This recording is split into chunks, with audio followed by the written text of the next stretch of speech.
Number 10 has a lot in common with number 9, but then we also have to add on another part of it. Just looking at the question, things that jump out at me. One is the burning of CH4. From that, I know I'm going to be able to write a reaction and calculate a heat of reaction.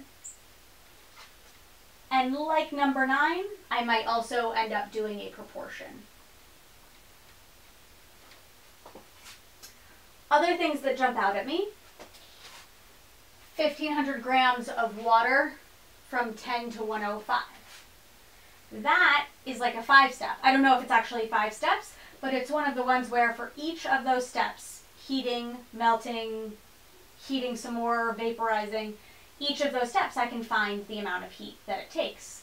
So I'm going to have to do some Q equals stuff for that part of the question. It ends up only being a 3-step problem.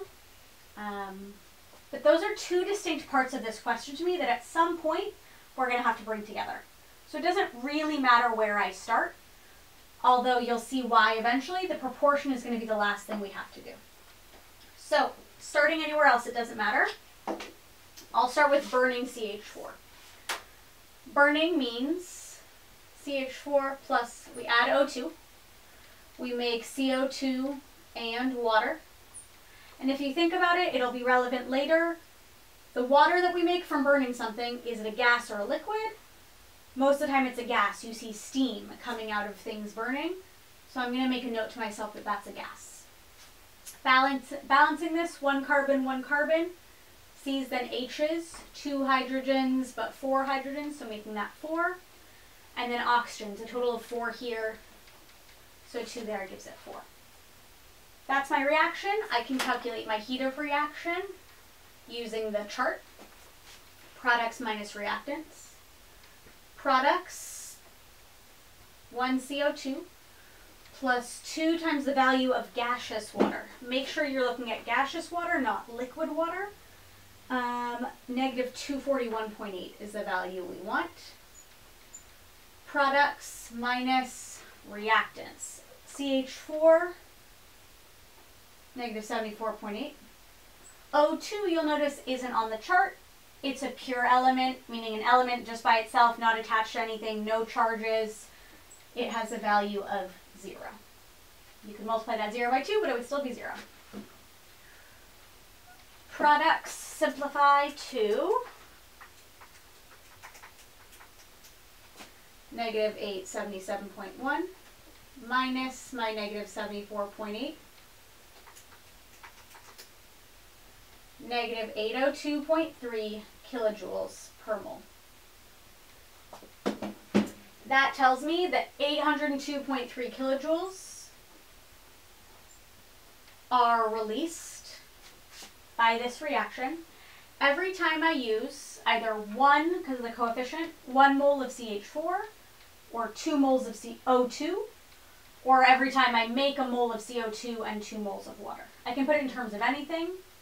But because they're asking about mass of CH4, CH4 is probably going to be the most relevant. I'm going to choose to put CH4 here.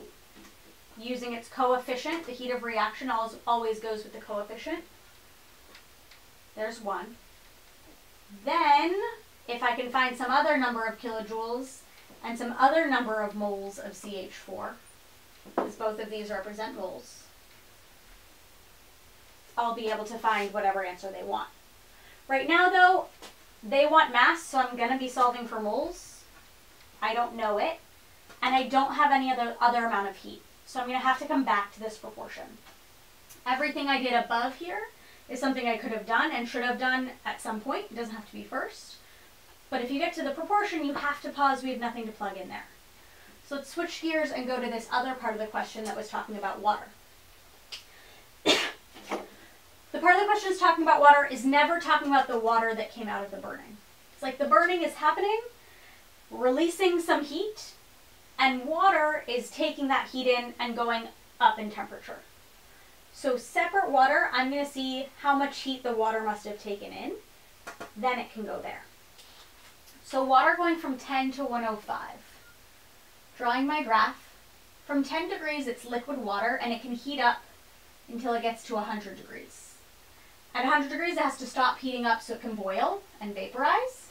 But then we now have steam that can heat up again till 105. A 3-step problem. The first step, Q equals mCp delta T. There is a change in temperature in that step, so I should use the formula that has a change in temperature in it. Mass of water, 1,500 grams. Cp of water, well, we're above the melting point, below the boiling point. We're in between 0 and 100 for water. So the Cp should be for the liquid water.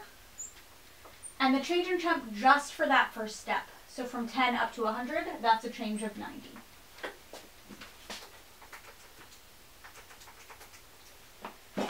This step gets me 564,300 joules. Second step is vaporizing, so Q equals mHV. I'd only use Q equals mHF if I were at 0 degrees, if I were melting. 1,500. HV for water is 2260.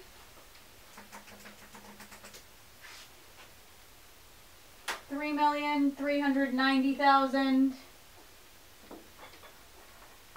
joules. Step 3, heating up again. Q equals mCp delta T. Mass is still 1,500. Now that we're above the boiling point, we have a gas, so the Cp is 2.02. The change in temp from 100 to 105 is only 5.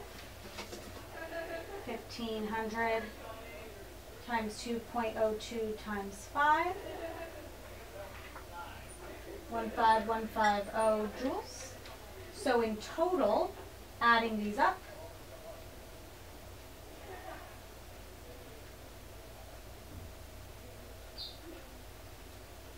this plus this plus this, 396,940 joules.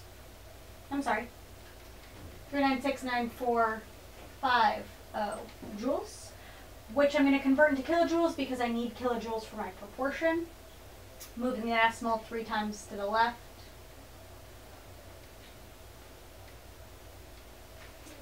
That amount of heat is the heat absorbed by the water in order to change its temperature. That's the heat absorbed by the water. It's getting that heat from this reaction. So if it's being absorbed by the water, it must be being released by the reaction, which is why I'm now allowed to plug it in with the heat being released by the reaction. Heat being released by the reaction in kilojoules, 3969.45. When I cross multiply this,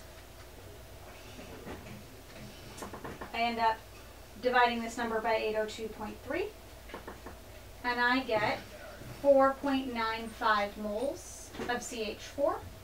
They want mass grams of CH4. Grams is moles of CH4 times molecular weight of CH4. And we're done.